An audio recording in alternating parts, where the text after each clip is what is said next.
Hey guys, what's up? It's episode 4 JCD TV. I'm John JCD Tensai, as I'm sure some of you guys know by now. And I was just going to do a quick little one-shot video here. Been a little worn down, and plus I got some personal matters going on, so I'm not really on top of everything the way I should be. But I decided, since I just got some time to kind of relax and chill out here for a little bit, I wanted to do a little bit of a different blog about a little bit of a different topic than the current Ryback, Aces and Eights, CM Punk, Austin Aries. That have, those are the main topics right now of the season, obviously so, being that they're the main characters in all their companies. What I wanted to do episode 4 on, and I've kind of felt this way, about this individual for a while, pretty much since he returned, is I wanted to do an episode on how it seems like Lord Tensai, Albert, Matt Bloom, Giant Barad, whatever you want to call him, unfortunately suffered from what I like to call the Tazz effect. Now, before I go into my whole Tensai thing, and I may be the only person in the world who was a Tensai supporter. I know what he did last night might be pretty bad and might be a death nail for him.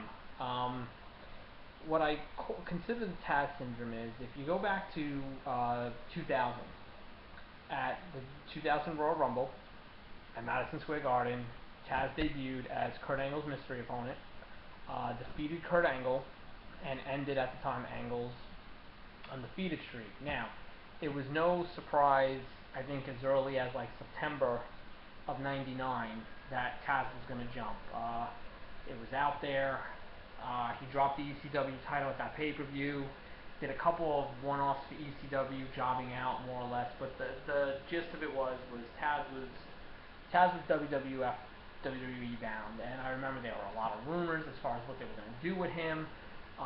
There was talk, if Ken Shamrock had returned, they were going to do a program with Tazz and Shamrock. There was talk of Tazz and Undertaker when Taker came back. There was talk of Tazz being the mystery guy for Angle. That was always on there. But there were supposed to be some very big plans for Tazz. And Tazz debuts, has a great moment at MSG. I mean, I was there. I mean, even though it was the worst kept secret in the world, that place exploded when Tazz's music hit, and he came out and beat Angle with the Tazz mission. That was great.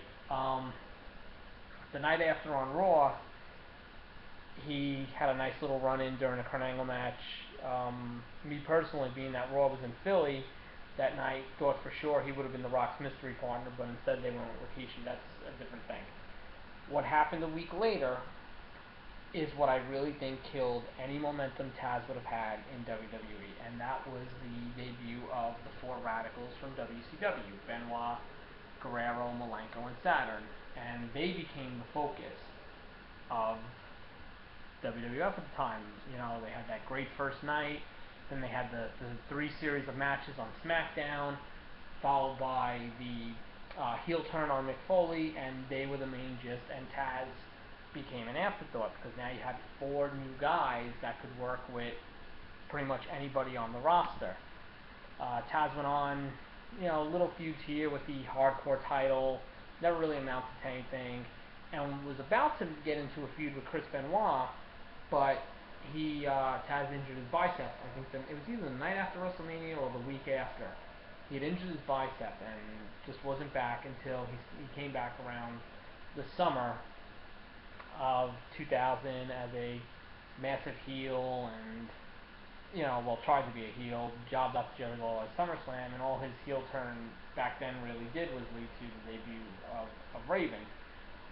He never really got going, and it's a shame, because before he really got hurt and wasn't able to do anything with his neck anymore, I mean, Tazz's matches, whether you wanted to go the hardcore ECW style or a straight up, someone to go 35-40 minutes, Tazz was as good as anybody, on that roster.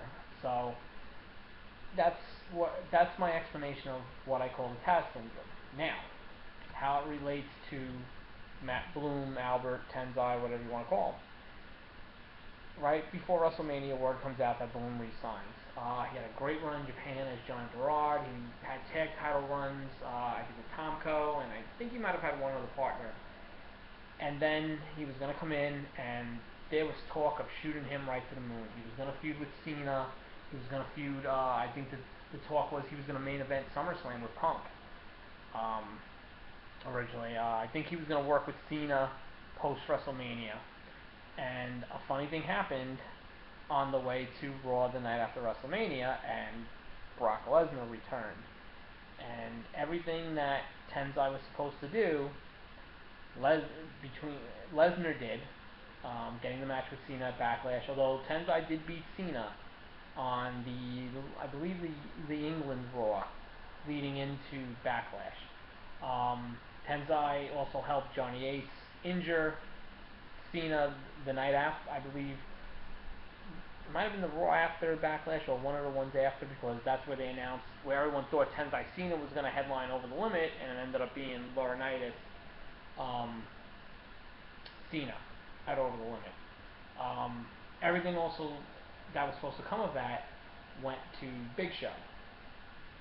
Tensai also does have a win over CM Punk, so he was being groomed, and it just seems that, whether people were chanting Albert or just the fact that Lesnar was back, and it's just a shame because, as MVP stated in his interview that's been making the rounds today on the sheets, you know what, Matt Bloom is not a terrible talent in the ring. I mean, you watch his work as John Berard in Japan, he can go, and the fact that he's just been fed to everyone under the sun since like June it's a shame. And I saw what happened last night, and I've read some of the speculation on it, as on some of the blog pages and stuff. Nothing's come out of it. There's not even really been any talk about anyone being upset with it. But if Matt Bloom is really trying to get fired here,